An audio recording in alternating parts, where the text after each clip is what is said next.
By the year 1191, the political landscape of North India was hurtling toward a violent collision. Two massive powers were expanding their borders, turning the region into a staging ground for a conflict over the future of the subcontinent. Pushing in from the west was Muhammad Ghori. He had already absorbed Sindh, Multan, and parts of Punjab into his domain. Previous invaders crossing the mountains had largely sought immediate wealth, preferring to raid and retreat. Ghori had a different objective.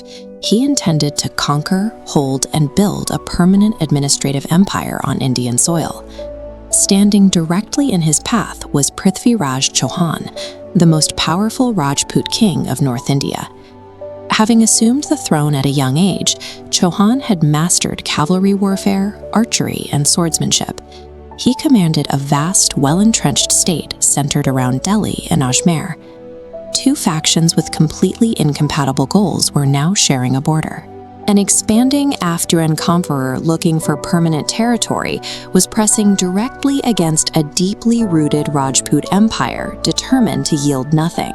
This is the Bathinda fort complex, characterized by its massive, towering brick walls. In 1190, Ghori launched an aggressive opening campaign and captured this exact fortification. Bathinda functioned as a critical security buffer for the region.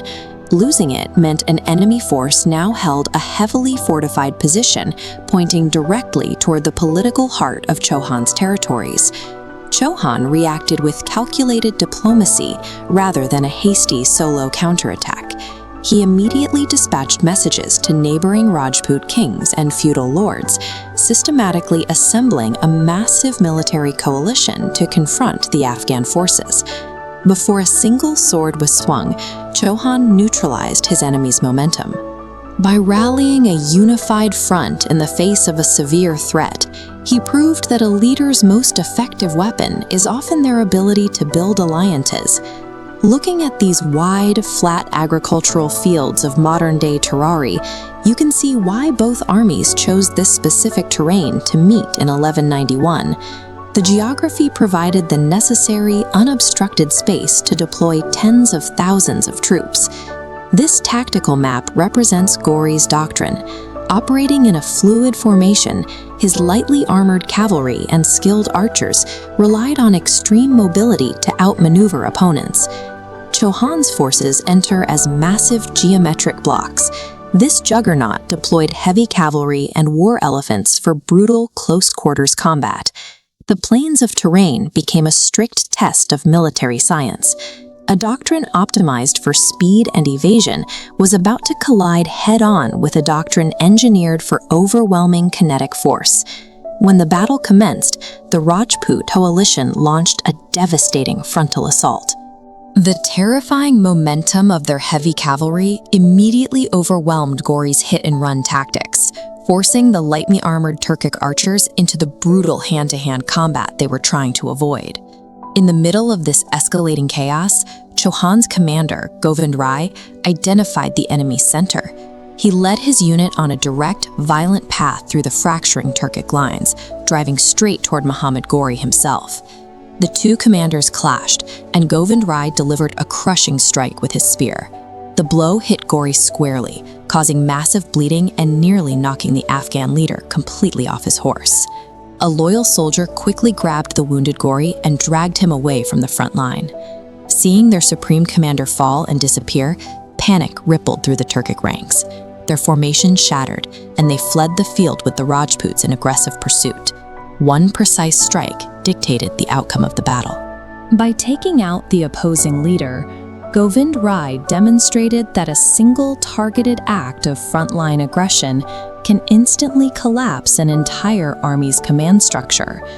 The victory sent Chauhan's prestige soaring across North India. He had successfully repelled a massive foreign incursion, cementing his reputation as the ultimate defender of the realm. Then came the most consequential decision of the campaign. Having completely routed the invaders, Chauhan ordered his coalition to halt their pursuit and let the remnants of the fleeing Turkic army escape. This decision was rooted in traditional Rajput martial codes. which dictated that it was dishonorable to attack a retreating, defeated foe. Chauhan also assumed that a shattered enemy, having suffered such steep losses, would never dare return to Indian soil. Applying the rules of a chivalrous duel to an opponent fighting a war of conquest ultimately proved disastrous. Sparing the defeated army allowed the core of a highly capable military threat to walk away intact. While Chauhan's coalition celebrated their triumph, Ghori limped back to Afghanistan. He did not consider surrendering his ambitions. Instead, he spent his time analyzing his tactical errors and adapting his approach. Over the next 12 months, he rebuilt. He recruited tens of thousands of soldiers and meticulously designed fresh strategies aimed at exploiting the rigid Rajput forces. His recovery guaranteed a second confrontation. In 1192, Ghori returned to the exact same battlefield, prepared to dismantle the army that had spared him. The coalition of 1191 proved that immense courage and unity can successfully repel an invasion, but leaving a defeated enemy alive with the opportunity to learn from their failure ensures that you will have to fight them again tomorrow.